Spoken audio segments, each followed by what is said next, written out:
School.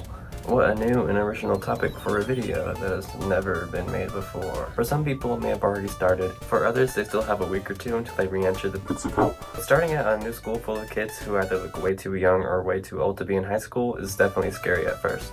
I'm gonna do my best to give you some actually important advice so you don't burn out within the first week. I sound like such a YouTuber. Okay, first section.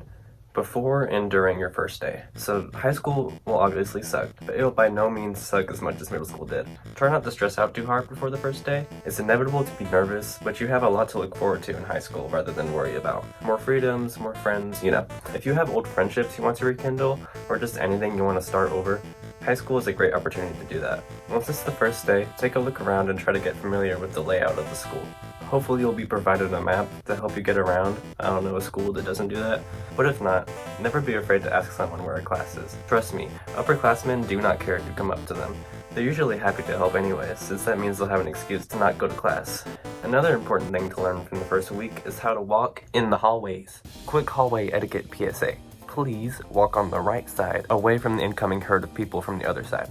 Definitely don't just stand there in the middle or in the corners huddled up with your friends like a roadblock. That's a surefire way to leave a bad impression on your new classmates. At the least, if you notice you're accidentally on the wrong side of the hallway because a kid pushed you there or something, just get back where you're supposed to be. There's too many stinky, sweaty kids in one confined space for that goofiness. Time to quickly go through the boring part, which is some brief academic tips. I'm only going to talk a little bit about this since I am by no means the perfect student, and I know no one actually watches these videos for academic tips. Editing me will leave memes for you to watch while I talk about this. A few quick tips so you don't fail are: do homework the day you get it, even if it's not due for a week.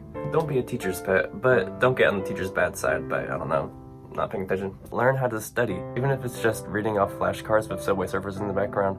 It's better than nothing. Last thing, some people will not like me for this, but don't use AI for anything. Teachers can see right through it and can tell you actually haven't written whatever 5-paragraph paper you were assigned. As long as you don't fall behind, or if you're sick, you just make it up the next day, you'll be perfectly fine. Trust me, your workload doesn't hit the fan until junior year. To be honest, I really wish I could go back to my freshman year right now.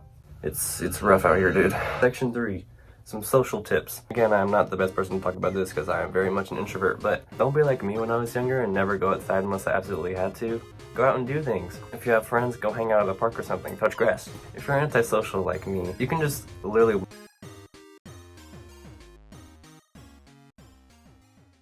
However, let's say you already have a friend group from middle school who have turned out to be really bad people. Like I said in the beginning of this video, your freshman year is your opportunity to start over. Drop those friends. Do it. Drop them. If they really do mature, they'll come to you and apologize. Shouldn't let yourself be burdened by a bad group of friends because you feel obligated to stay, especially since, like, the stakes are low right now. Okay, moving on from friendships to dating. Here's something really important everyone needs to hear. Do not date seniors. Juniors, maybe. Sophomores and people in your grade, go for it. But never seniors. The relationship will always be toxic, it will always have a horrible power imbalance, and it will always end in flames. I am not being dramatic. There's a reason these seniors can only date people fresh out of middle school. So yeah, that's all I'm gonna say about that. Thank God calling out creepy senior behavior became a trend. If you do eventually date someone who's not a senior, you're still not safe from the dreaded breakup. There's no avoiding it. No matter what you think, you're not going to be with this person until the end of time. The statistic for that is in the negatives. Feel free to take a day off from school and mourn the relationship, but try not to let it affect you too much. While growing up, figuring things out, no one's going to be perfect the first time around, so cut people some slack. Of course, call out unacceptable behavior, but if someone needs to leave because they just aren't interested anymore, let them.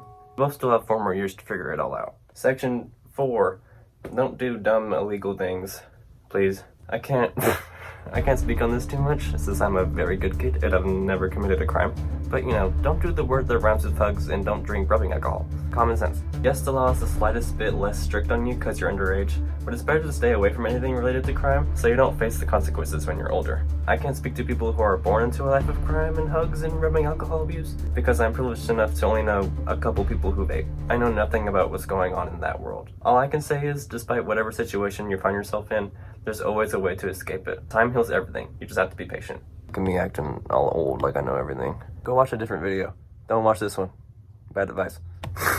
Please stay, please. 5. Make the most of your freshman year. Okay, to end on a little bit of a lighter note, I want you to make the most of these 4 years. These are the ones you'll become nostalgic for when you're 30. So be sure to make these memories worthy enough to look back on. Things will be hard, things will suck, friendships will come and go, You'll have a completely new group of friends that you walk out with than you came in with, but at the end of the day, just try to make the most of the good moments. The most formative years of your life are just up ahead, and it's up to you to decide what direction you take them. There is someone out there who wants to see you make the most of it. Hopefully not just me, a random YouTuber you don't personally know, but, you know. Well, that'll be it from me, guys. Anyway, thank you so much for watching. I hope at least parts of this video were helpful. 4 more years and it'll all be over. Just get out of high school. This has been your local ghost. Have a great day/night, and I'll see you on Wednesday. How are you feeling about the new upload schedule? Don't think it'll last long, because it probably won't, but enjoy the videos while they're here. I gotta edit this now.